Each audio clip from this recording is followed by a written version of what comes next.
Good morning, students. So we are doing chapter 7, tertiary and quaternary activities. Tertiary activities we have discussed.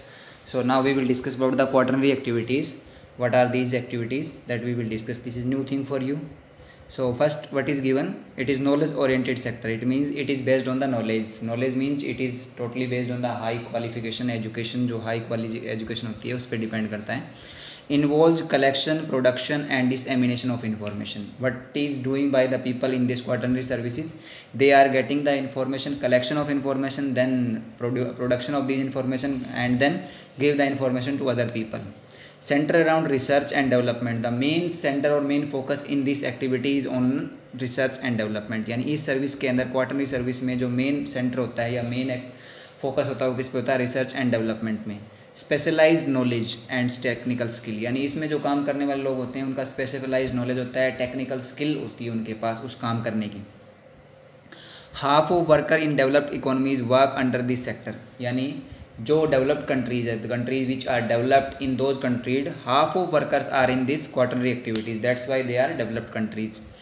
Quaternary activities can be outsourced. Outsourced means some other countries also, company जैसे दूसरे देशों से आ जाती है, दूसरे देशों से कोई लोग आकर हमारे देश में काम करने लग जाते हैं, तो वो भी क्वार्टरनरी एक्टिविटीज़ में भी आता है. जैसे एग्जांपल दिया गया tax consultant, software developer and doctor and teacher. These are coming in the quaternary services. Teacher के अंदर आपका होता है, जैसे आपका यूनिवर्सिटी एजुकेशन है उसके अंदर आएगा ये. Quaternary activities are not tied to resource and not affected by environment. Quaternary activities, you know very well, it is based on the human activities and human beings, so there is no effect on the resource and environment, यानी जो हमारे physical resources हैं उनकी requirement इसमें ज़्यादा नहीं है, ना कोई इन्वायरमेंट का इस पर इफेक्ट पड़ता है. So it is based on the human beings. Human being के स्किल और नॉलेज के ऊपर ये डिपेंड करता है. So these are the quaternary services. Next is given quinary activities. Quinary activities means performed by high level of decision makers. Now you can say that in quaternary activities we are saying that the technical specialized skill persons are coming, और क्वाइनरी activities में वो आते हैं जो उन decisions को लेते हैं कि they will do the quaternary activity services के अंदर जो काम करेंगे उनको क्या काम करना है, how they do that work, they are called quinary activities. इनको गोल्ड कॉलर जॉब्स भी कहा जाता है. जैसे हमारे देश के अंदर if we will discuss that in our country, the high officers, अधिकारी जो होते हैं डिसीजंस लेते हैं कि ये काम हमारे देश में हमारे यहाँ पे करना है. हाई ऑफिशियल चीफ सेक्रेटरी होता है, ठीक है.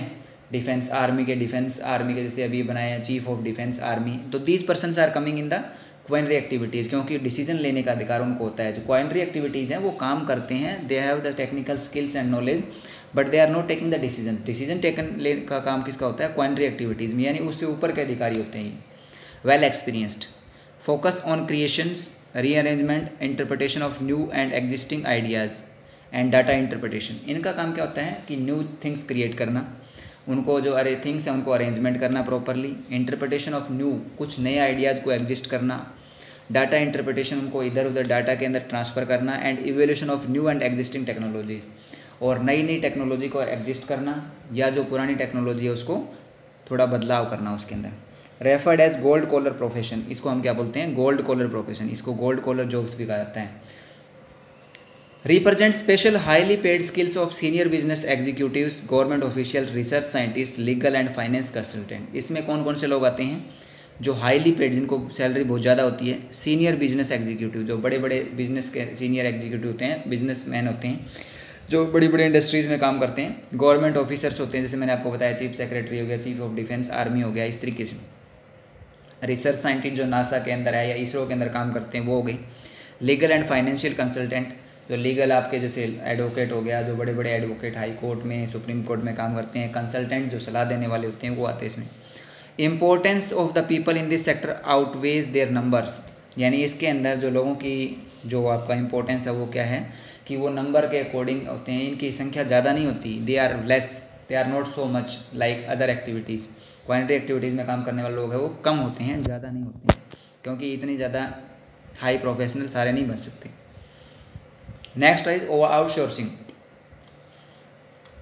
आउटसोर्सिंग मीनिंग वर्ड से ही पता है, आउटसोर्स यानी जो हमारे को कोई भी सोर्स मिलेगा वो बाहर से मिलेगा, उसको बोलते हैं outsourcing. Outsourcing is giving work to an outside agency to improve efficiency and reduce cost.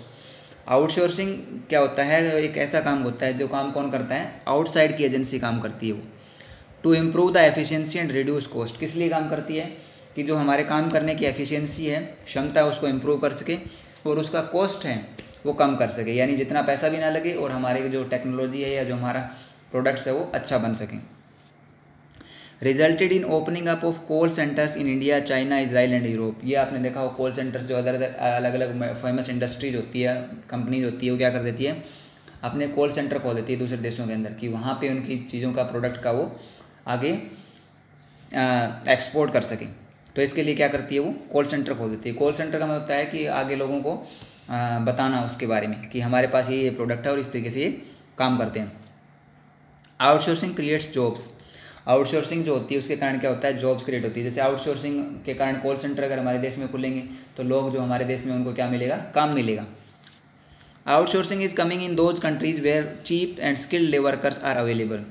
Outsourcing क्या होता है, जैसे अमेरिका है, यूएस, आपका जापान है, ऑस्ट्रेलिया है, वहाँ पे क्या है, जनसंख्या कम है, तो वहाँ की कंपनीज़ क्या करती है, वो वहाँ पे अपनी इंडस्ट्रीज या बिजनेस करना स्टार्ट करती है जहाँ पे क्या उनको cheap and skill labour available हो जाता है आसानी से। ठीक है। माइग्रेशन फ्रॉम कंट्रीज़ में come from down because of outsourcing. अब जो लोग हमारे देश से दूसरे देश में जाते हैं, अगर हमारे देश में दूसरे देशों की कंपनी जाके लगने लग जाती है तो उससे क्या होगा, लोग जो हमारे देश से माइग्रेशन करके जा रहे हैं वो वहाँ पे नहीं जाएंगे, वो उनको यहीं रोज़गार मिल जाएगा।